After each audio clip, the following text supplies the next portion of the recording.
chunk of, if not all of, that $300,000 mortgage. You guys with me? Yeah? Now, that being the case, I always get asked, why would a vendor do that? Why wouldn't they do it themselves? I'm going to ask you, why do you think they wouldn't do them themselves? They probably don't know the strategy. They don't know how to. Or have you ever met people who just don't want it anymore? They just want out. They're too fed up. Do you guys get it? Like, never assume why they wouldn't do something. Yeah? And if they knew how to do it, they would have done it. They wouldn't be in that position. Do you guys get it?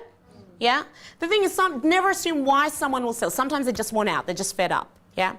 All right, so you rent out the property. You use the rent to pay for the mortgage. Now, forget this strategy for a moment. In a normal investment purchase, when you buy an investment property, do you need to work out if the rent will cover the mortgage?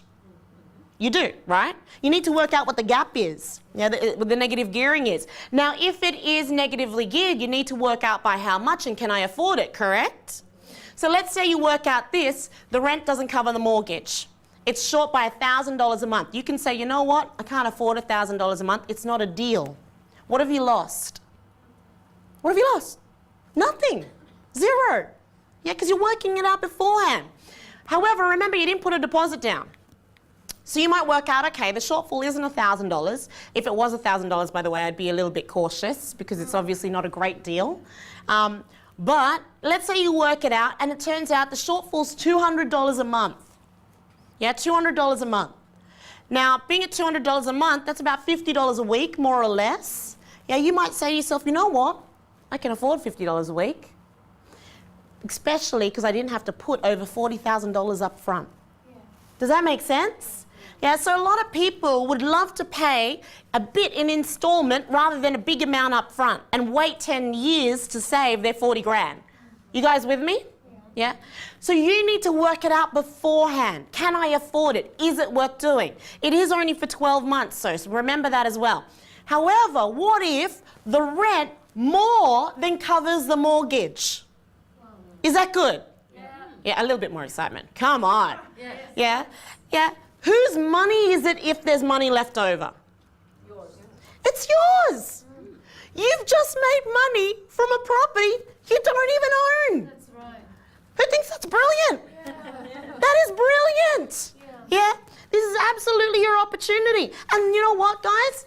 I'm not just sharing this with you as a theory. This is being done by thousands of people. Why not you? Why not you? They're everyday people. Yeah? This rent goes to you. Yeah? You receive that's cash in your pocket for your life. All right, so what happens after 12 months? Let's fast forward 12 months later. Okay, what happens is the property's still not yours. Yeah, it's not yours. He still owns it, but he no longer has the pressure of the mortgage on his shoulders because you've taken it on. You guys with me? Yeah, you've paid for it for 12 months. Yeah? You don't own the property yet, but you have the opportunity to own it. What you have is what he never had, and that was the leisure of time. You could actually market the property correctly, yeah? And I will show you strategies, by the way, as we go on, to get higher rents for the property as well.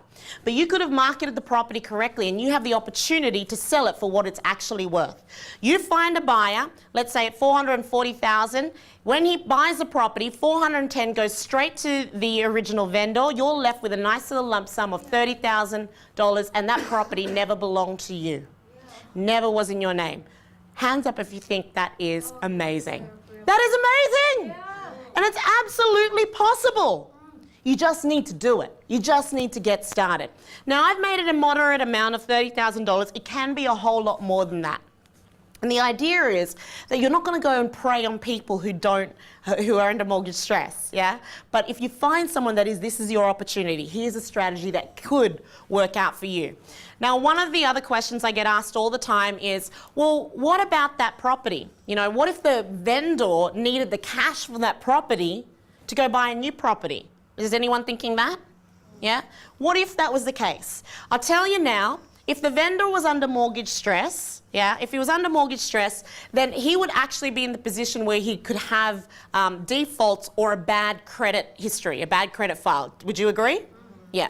Now, if you've got a bad credit file, how long or do any bad defaults or marks stay on your file for? Yeah, 5 to 10 years, more or less, yeah? Now, that being the case, I don't know if you know this, but particularly since the GFC, if you have a default of any more than $500, you can't borrow anymore. You aware of that? That's not a huge amount. You can't borrow any more if you've got a default more than $500, yeah? The only time the banks will consider lending to you again is if you complete two things. The first is if you pay out the defaults. The second is if you show them a good repayment history for 12 months. Now notice I did not say a good credit history. It's a good repayment history. Because if you sell the property, that doesn't tell the banks you're good with your money. That tells them you had to sell because you weren't good with your money. Are you guys with me? What they want to see is that you're able to make payments for 12 months. Well, they won't give you another loan. So even if you needed the cash from that particular property, he wouldn't be able to use that cash to go buy another one if he needed to borrow more. You guys with me? So what have I just given him the opportunity of? By offering him this strategy, I've given him 12 months of a good, clean repayment history. He can go back out into the open world and borrow again like any other normal person rather than have this hang over his head for 5 years. Are you guys with me? Yeah? So this is the opportunity you're giving them. Do you see that's a win-win for both parties? Yeah? This is absolutely the case. All right. Here's how it worked for one of my students. Her name's Emily. She's actually an actor. That's one of her headshots. Yeah? So for Emily, being an actor means you've got money or no money. Yeah, that was just the reality of her job. So she said to me, oh, this sounds like a great strategy because what I need is cash flow. Yeah, I want some cash flow to replace my income or to fill in the gaps in my income. So Emily found a property, and now what she did very, very well, is she took this strategy and she asked herself, how can I make it work for me? She found a way to twist it ever so slightly, tweak it ever so slightly to make it work for her. The property that she was looking at, she was able to buy for $190,000. I know, where the hell can you find something at $190,000? It was Ballarat in Victoria. 4-bedroom house as well. Yeah, craziness.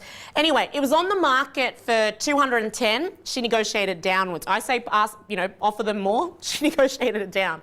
So they said yes, but the one thing the vendor, being they, the one thing that he wasn't happy to do, the vendor wasn't happy to do, is he wanted a deposit. He didn't want her to put no money down. Yeah. And so she negotiated with him. This is where she tweaked it. She said, well, I don't want to lose a good deal because he wants, a deposit. Maybe I can work on the deposit. So what she negotiated to put down was $1,000. That's it. That was her deposit, $1,000, and she had a contract for 12 months. Over that 12 months, she paid the vendor $150 a week. That's what she paid, yeah? And he used that towards his mortgage. Are you guys with me? Yeah, so $150 a week. She rented out the property for $450 a week. That is a passive income of $300 a week. Hands up if you think that's a great deal. It's a brilliant deal. This is the next strategy, gift equity. Now for gift equity, it is the most simple strategy there is out there. So because it's so simple, try not to complicate it. Yeah, try not to make it more difficult. I'm going to describe it to you in the form of a real scenario. This is one of my properties. It was a no money down deal. My property is right there, the one just before that big gap in there. Now this particular property, the developer was selling it. So it was a brand new property when I looked at it. I followed my criteria, found the area, narrowed it down, found this particular development. So I approached him and I said, well, look, you would normally have to go to a real estate agent to sell this property, but instead, why don't I help you out? And the first thing he says to me is, well, who are you? Yeah. I said, well, I'll tell you who I am and why it'd be great to work with me is I'm actually a potential buyer. I want to buy one of your properties too. I love them. They fit my criteria. I know they're going to get a good return. So I was kind of, massaging his ego just a little bit, but it was true. Yeah. I did want a property there. So I said to him, okay, I'm interested in that particular property and here's a deal that I'd like to do for you. Every time I refer someone to you, instead of paying a real estate agent, you pay me, yeah? Except you're never going to pay me in cash. You're just going to put the money aside in a little potty, yeah? A little account that never leaves your pockets, but it belongs to me. Yeah. So I say to him, every time I send someone your way, you put an amount aside, and as that amount accumulates, I'll then use that as a deposit for my purchase. Does that make sense? Yeah. So the purchase price was $365,000. The deposit required was $36,500. The amount that I accumulated when I was sending people his way totaled to $59,000. Yeah. And I took out a loan. So if normally you go, oh great, 365,000 minus 59, then I need to borrow the rest. I actually took out the maximum, so more than what I needed, at $328,500. Why would I do this? Can anyone tell me? To claim my interest on it? Yeah, what else? Anyone? Well, there's a few reasons, and you are correct. One of the reasons is I earned that money, but I haven't seen the money. You guys with me? Yeah? So what I'm doing is I'm taking out the equity I physically put in. Whilst I never saw the money, it is equity I put in. Does that make sense? And I borrow more to cover my costs, so stamp duty and legals, etc. And I was actually left over with a bit of money as well. I think it was about $7,000, yeah? So what that did is I put no money down. I got 100% finance. And when I say 100% finance, I don't mean I borrowed 100%. I borrowed less than 100%, so the property's still worth more. Yeah, but I was able to do it with none of my own money, and I walked away with a bit of cash. It's like me saying, you know, I just made money from a property I put no money into. I got paid to buy it. Who thinks that's good? Yeah. That's pretty good. Now, the other thing that made it work is I did negotiate a small discount for anyone that I referred through, so around about $5,000 to $7,000 discount for anyone I referred to. So that's a pretty good result, yeah. Now, a lot of people say, yeah, but what if we can't do that? What if we can't get that kind of relationship with the developer? What if they won't agree to it? Okay. Firstly, if you are going to continue to do this particular strategy, you're best to get a real estate agent's license. But if you don't have a real estate agent's license, there is another way for you to do it. There is another way for you to benefit from it, should I say, rather than structure the deal. And that is, just like I said earlier, getting mates rates. Being connected to someone who already does do this. Yeah, and I'm going to give you an example of someone, moi. I'm right here in front of you. Yeah, so people that work with me, they benefit from the deals I'm putting together for myself. You guys with me? Does that make sense? Okay, so let me show you one of them. This is Amanda Paul's deal. It's actually one of the properties that I purchased as well. Now, Amanda, the purchase price for her property was $430,000. The bank valuation came in at $430,000. The gift deposit, in other words, the gift equity in the deal, was $43,000. So what happened here is I negotiated it so that I would have a relationship with the person who owned it. He was a vendor, and he agreed to pay for the deposit on her behalf. So her deposit was paid for. $43,000 paid for on her behalf.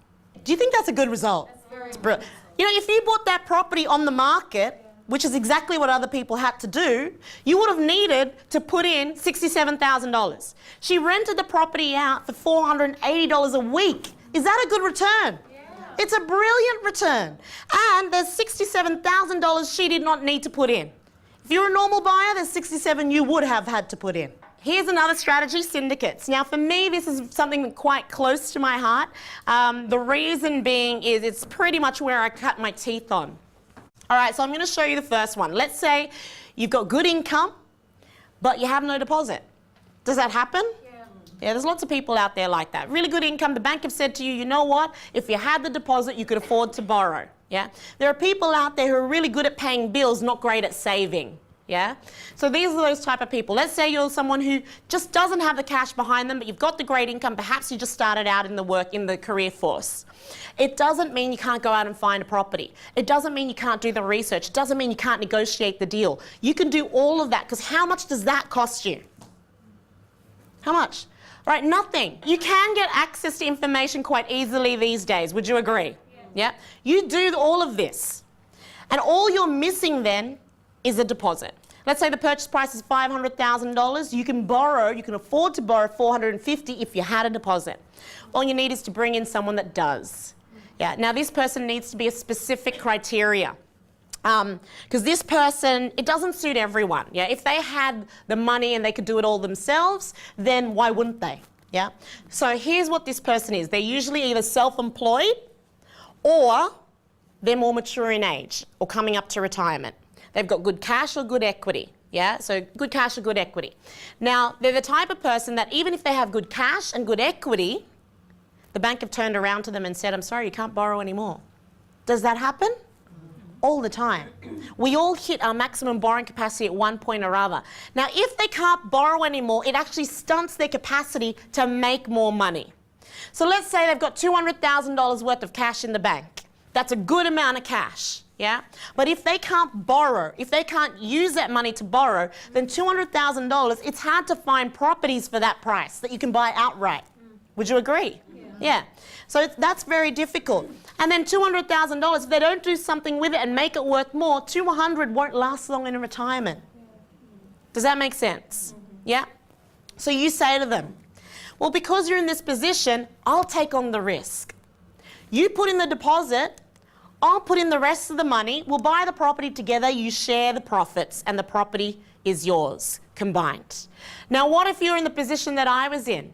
And let's say you had a really low income, which is where I was, yeah, or no income, yeah? Really low income, no income. So in other words, you can't borrow. The bank have said, no, we won't lend you anything. And not only that, you don't have a deposit. You're pretty much stuck.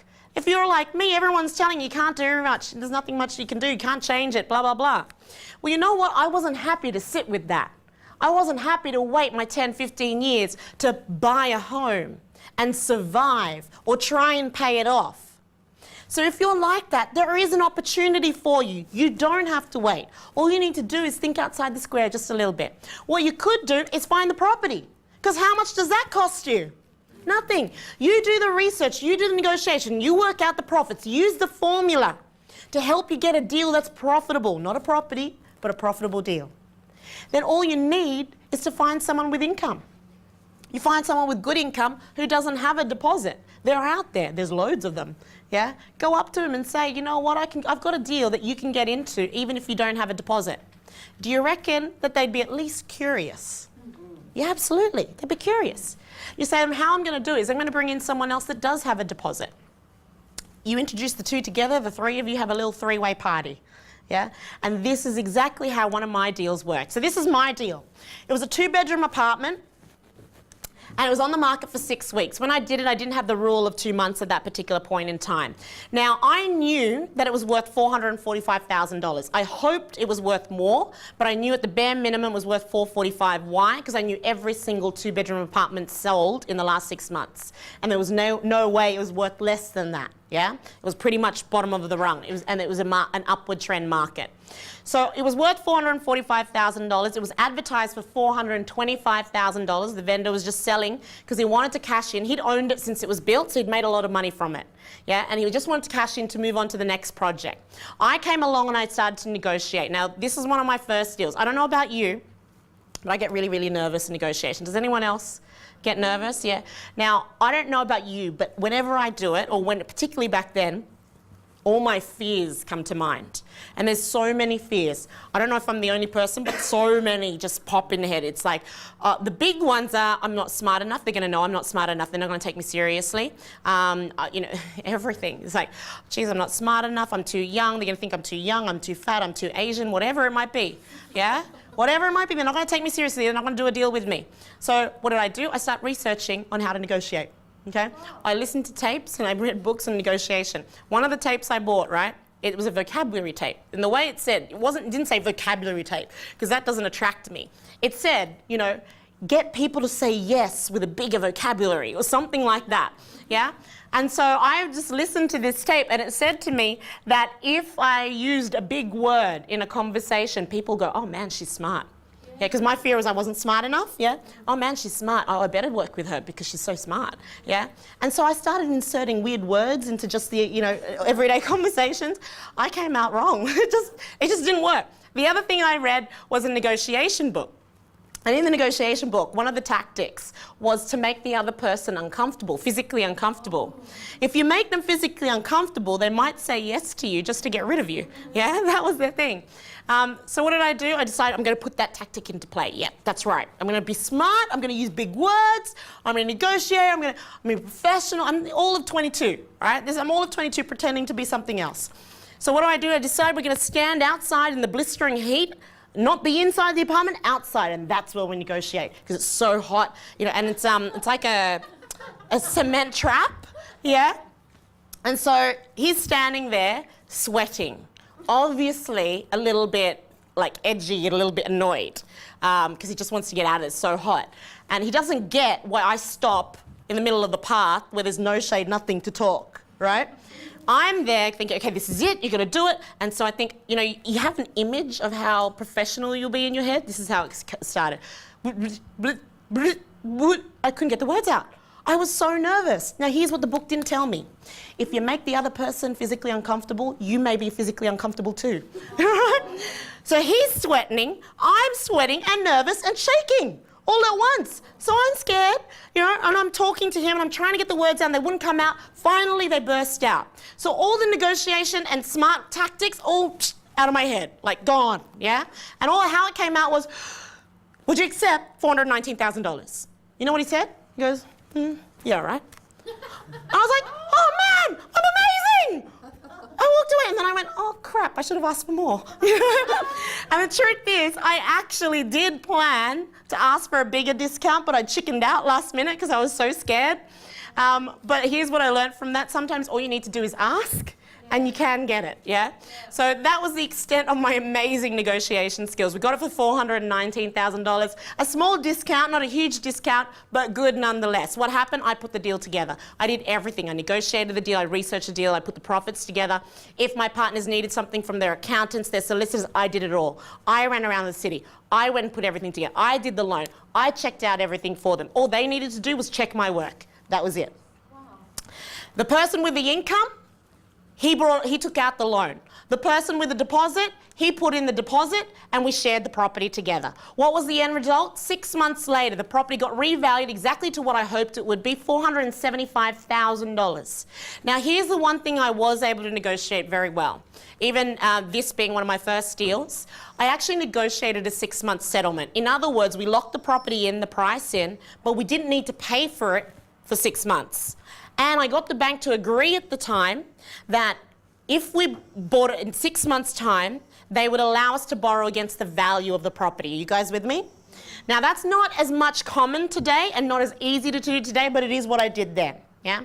So we bought it $419,000, but it was valued at $475,000. In other words, I could borrow the maximum against $475,000. In other words, we didn't have to put any money in really, because what we borrowed covered the costs. Does that make sense? Yeah? So, what does that mean? It was a profit of $56,000 straight away before we even owned the property. $56,000. Now we agreed to sell the property 12 months later. That was kind of a part of the agreement. Had we held on, we would have made more. Yeah? But it was the first deal. We'd all said, look, let's just make it nice and even. 12 months will sell. So what happened? We sold the property for $525,000. It's a $106,000 profit. Is that a good return? That's a great return.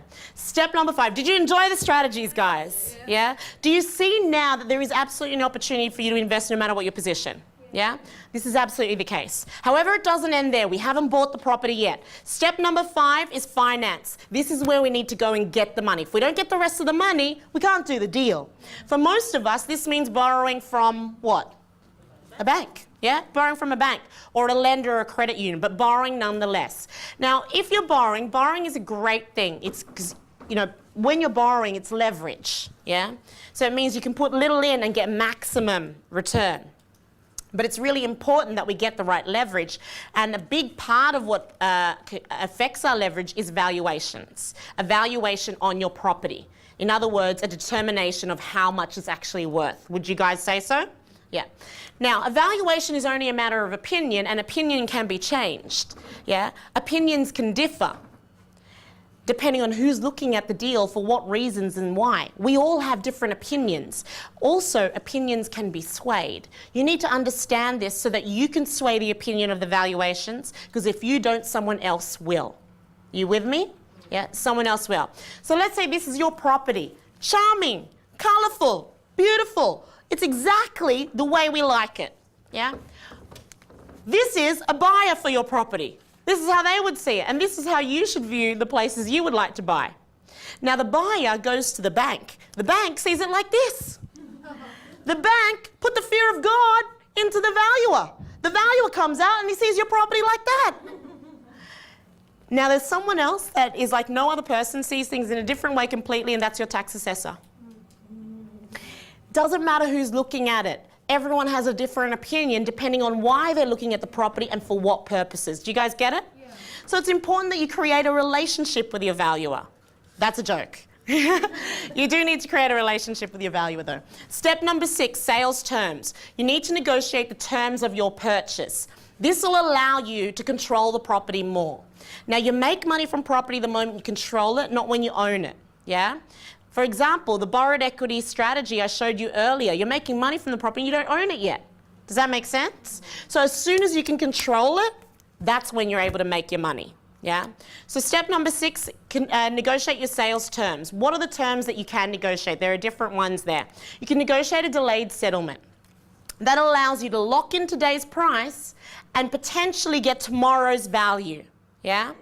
Now, if values are on an upward trend, then you've set yourself up for a profit straight away. It gives you that opportunity. We don't rely on it, but it gives us that opportunity. It gives us that much more control. Plus, the sooner the later we can part with our money, the less it costs